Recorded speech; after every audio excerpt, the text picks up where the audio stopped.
தங்கத்தின் விலை எப்போதுதான் குறையும் என்பது குறித்து பொருளாதார நிபுணர் ஆனந்த் ஸ்ரீனிவாசன் ஆலோசனையை வழங்கியுள்ளார்.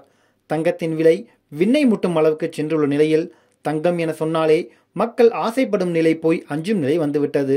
தங்க நகைகளை பிடிக்காதவர்கள் யாருமே இருக்க மாட்டார்கள். நகைக்கடை போல் இல்லாமல் குறைந்த நகைகளையாவது அணிவது பிடிக்கும். பெண்கள் மட்டுமல்லாமல் ஆண்கள் கூட இன்று நடமாடும் நகைக்கடை போல் கிலோ கணக்கில் நகை அணிந்து வருகிறார்கள். தங்கம் மண் மீது போடும் முதலீடு என்றுமே கைவிடாது என்பதால் தான் பலர் இவற்றை வாங்குவதில் ஆர்வம் காட்டி வருகிறார்கள். மேலும் வீட்டில் தங்கம் இருந்தால் ஒரு ஆத்திர அவசரத்திற்கு அதை அடமானம் வைத்து பணம் பெறலாம். வீட்டில் பெண் பிள்ளைகள் இருந்தாலே அவர்களுக்கு நகை வாங்க வேண்டும் என்பதற்காக தங்கள் வருமானத்தில் சிறிய தொகையை சேமித்து வைப்பதும் வழக்கம். இப்படிப்பட்ட நிலையில் தங்கத்தின் விலை 10 கிராம் ரூபாய் 90,000 தாண்டியுள்ளது. தங்கம் விலை சவரன் 1 லட்சத்தை தாண்டும் என செய்திகள் வந்த நிலையில் தற்போது கடந்த 2 தினங்களாக தங்கத்தின் விலை குறைந்து கொண்டே வருகிறது.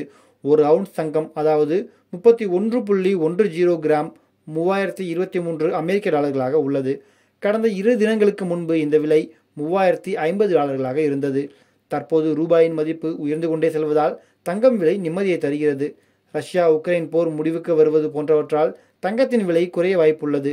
சிட்டி வங்கியின் கணிப்புப்படி இந்த ஆண்டு இறுதியில் தங்கத்தின் விலை ஒரு அவுன்ஸ் 3500 டாலர்களாக இருக்கும் என கணித்துள்ளது.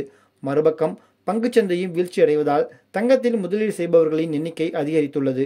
இதனாலும் தங்கத்தின் விலை உயர்ந்து கொண்டே செல்கிறது. இந்த நிலையில் தங்கம் விலை குறித்து ஆனந்த் ஸ்ரீனிவாசன் தனது யூடியூப் பக்கத்தில் கூறியிருப்பதாவது: அமெரிக்காவில் தங்கம் விலை $3000 மேல் இருக்கிறது. இதே நிலை தொடர்ந்தால் ஓராண்டில் 3500 டாலருக்கு போய்விடும். அப்படி பார்த்தால் 22 கேரட் தங்கம் ரூபாய் 9000 தொட்டுவிடும். 24 கேரட் ரூபாய் 10,000 தொட்டுவிடும். இது எப்போது நடக்கும் என தெரியவில்லை. தங்கம் விலை உச்சத்திற்கு போகும்போது இந்திய பங்குச்சந்தையும் அடிவாங்கும் என அமெரிக்க பொருளாதார நிபுணர் தெரிவிக்கிறார். இதனால் தங்கம் வெள்ளி என இரண்டின் விலையும் அதிகரிக்கும். தங்க பத்திரங்களை வாங்கியவர்களுக்கு பல மடங்கு லாபம் கிடைக்கும் என அவர் கூறியுள்ளார். மேலும் தங்கம் விலை இன்று என்ன என்பதை பார்க்கலாம். சென்னையில் ஒரு சவரன் ரூபாய் 320 வரை குறைந்துள்ளது. ஒரு கிராமுக்கு ரூபாய் 40 குறைந்துள்ளது. இதனால் ஒரு சவரன் ரூபாய் 65,240க்கும் ஒரு கிராம் ரூபாய் 8,230 ரூபாய்க்கும் விற்பனையாகி வருகிறது. கடந்த 2 நாட்களில் ஒரு சவரன் தங்கத்தின் விலை சவரனுக்கு ரூபாய் 640 குறைந்துள்ளது.